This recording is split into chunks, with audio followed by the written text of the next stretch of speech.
Joe Biden finally popping the giant Chinese spy balloon. But did it take too long for it to go boom?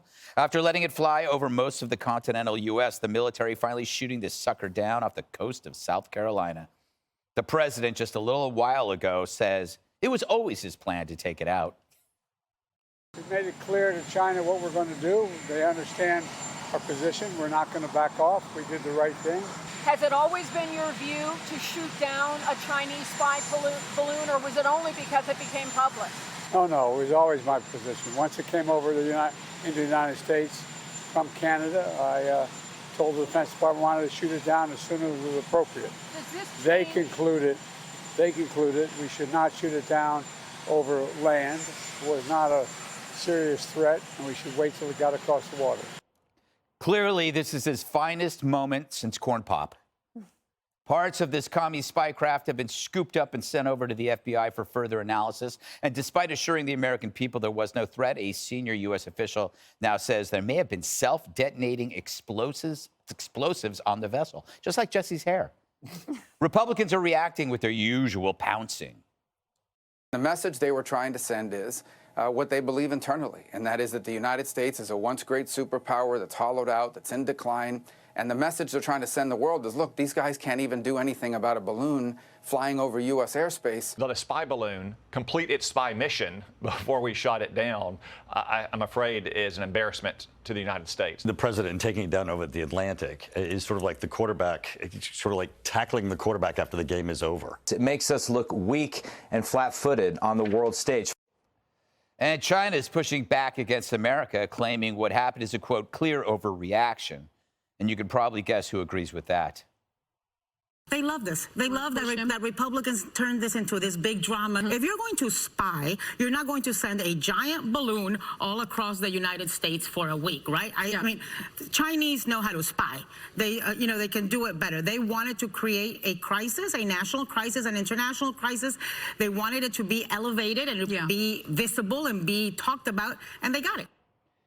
Dana, to be fair, if you're looking for experts on giant balloons, you got to go to The View. I mean, that's always my go-to. Yeah, exactly. And for foreign policy. Yeah, and I actually go to for foreign policy. Everything could be handled better. That's good. You could say that about anything. What do you make of this in your sober, objective criticism? I think hindsight is 20/20, right? But did you just coin that? Yeah, I mean, it's a really good phrase if you think about it. If you think, like, if hindsight, when you look back, yes, things are always perfect. A few things to raise. So Bloomberg reported that President Biden was keeping it quiet because he didn't want to give Republicans any fodder for suggesting he's weak on China. Mm-hmm. I do think that if they had shot it down over Alaska and it had come down, there would have been criticism of, why did you shoot it down so quickly? You should have let it, blah, blah, blah. I mean, there's a lot of sort of point-counterpoint on that.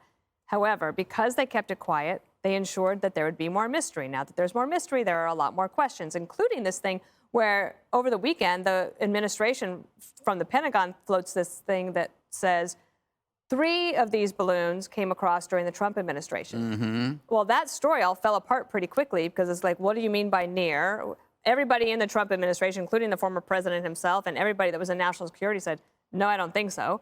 So now the president is just hanging out there by himself.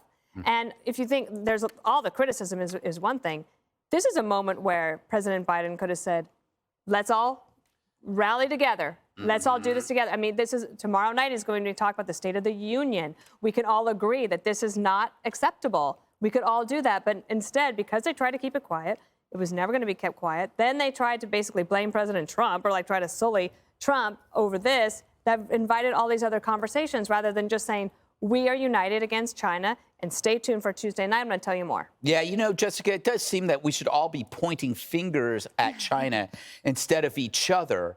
But having said that, is it fair to say that Joe is the Manchurian candidate under the thumb of the CCP? That's actually what I was going to lead with. Well, I know, because you're wearing red. I was trying to be nice, and she's wearing blue, so let's see where that's going when she can talk. So this was really, I was thinking about the last time that there was kind of foreign policy outrage over what Joe Biden did. And Afghanistan is obviously the kind of motherlode of everybody is criticizing him.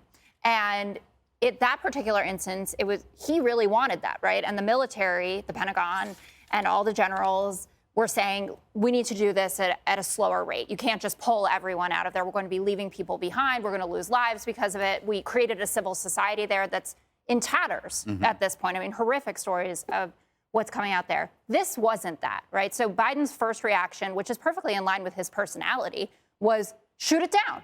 In the leg. It's funny. Shoot it down. And the Pentagon said that's not what's safest. And can you imagine what would happen if suddenly there were explosive devices, or if there was another, let's for those who think it, that COVID was a bioweapon, right, that leaked out of this plant in a lab in Wuhan, and there was something like that in the balloon. We had no idea what was going on there, and that would have been so much astronomically worse than what happened. So yes, of course, a few days of people able to see this thing and take pictures of it on their iPhones is obviously a problem, and we'll hear more about the previous balloons that apparently our technology couldn't even track properly, which speaks badly of us, right? If they have been floating these balloons even over Alaska, which last time I checked is ours, we should know about it every single time that happens. But I don't see how this is some major flaw in the Biden foreign policy apparatus or some major point of embarrassment. And I think that when people jockey for points with something like this, it kind of hollows out more valid arguments that they might make of where he has fallen short, like in Afghanistan. Jesse, she makes a valid argument there. Care to retort? Sure.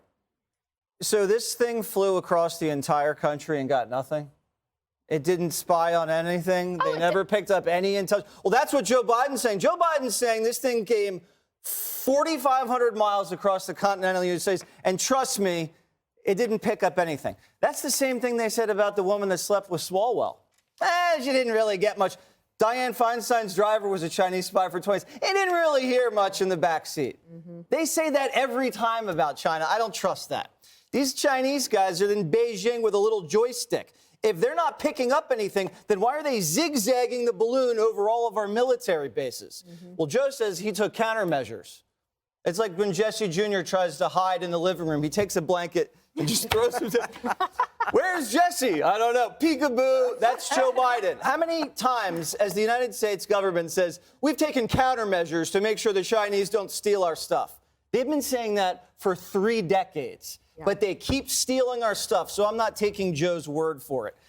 Maybe we did black out the military bases. What if they flew over General Electric's headquarters, Caterpillar's headquarters, Berkshire Hathaway's headquarters? Do they have the countermeasures that the Defense Department has? Did Warren Buffett throw a blanket over his hard drive? Oh, they got nothing. So I'm not really trusting what they're telling us. Now, imagine this happens with Trump. Imagine the Chinese send $6 million to the Trump family.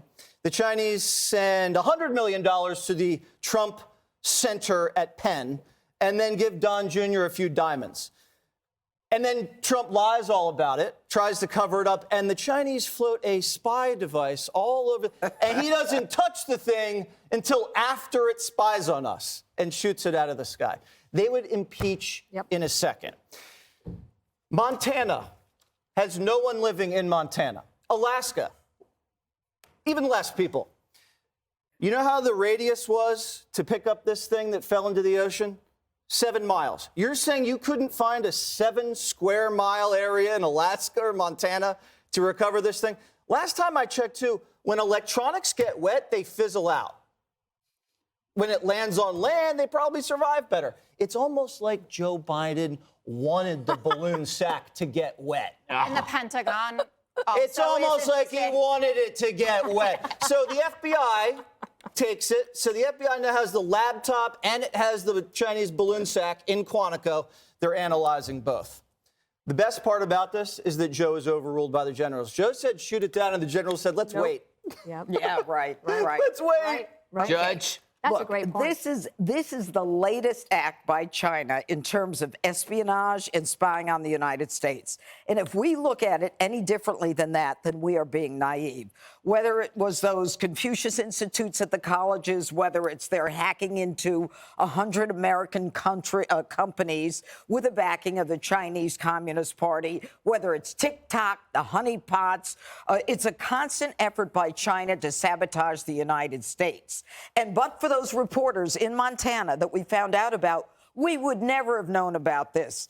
And I give you, as evidence of that, the fact that Biden had no intention of pulling Blinken back from going to China. Blinken wasn't pulled back until Friday, when Biden apparently knew, and the administration knew on Saturday.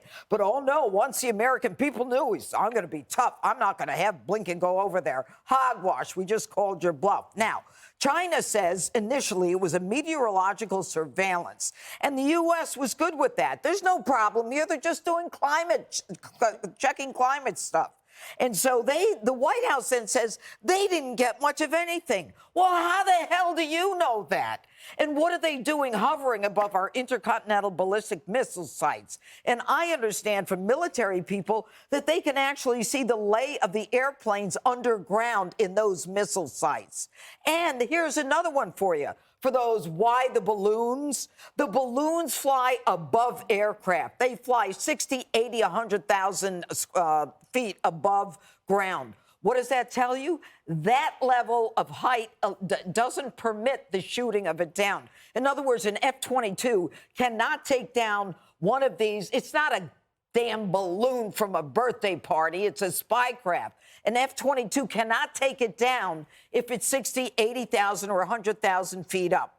So what we've got is them hovering over Montana, our intercontinental ballistic sites, and Biden then says, the military said, no, don't take it down. Hogwash. If we learned anything from Biden and Afghanistan, it's that the top generals, when they were put under oath, said, we told Biden you got to leave people there. We told Biden you have to leave people in Afghanistan. And Biden said, no, they never told me. They never warned me. The bottom line is this. When Karine Jean-Pierre gets up today and she says, well, it's up to China to decide what the relationship is, that's naive. It is up to us to set the parameters and to say, you have violated our sovereignty, you have breached our security, there's going to be consequences. But not with this guy. All right. Great start for a Monday, huh? Yes, here we go. I think we could probably just go home. Yeah, let's go home. Yeah, you want to go? 5:12, let's call it. Yeah. Hi, everyone. I'm Brian Kilmeade. I want you to do me a favor. I want you to click to subscribe to the Fox News YouTube page. This is the only way that I know for sure that you're not going to miss any great commentary, any great news bites, any great interviews coming your way on Fox. You can get it all here on YouTube. So subscribe right now.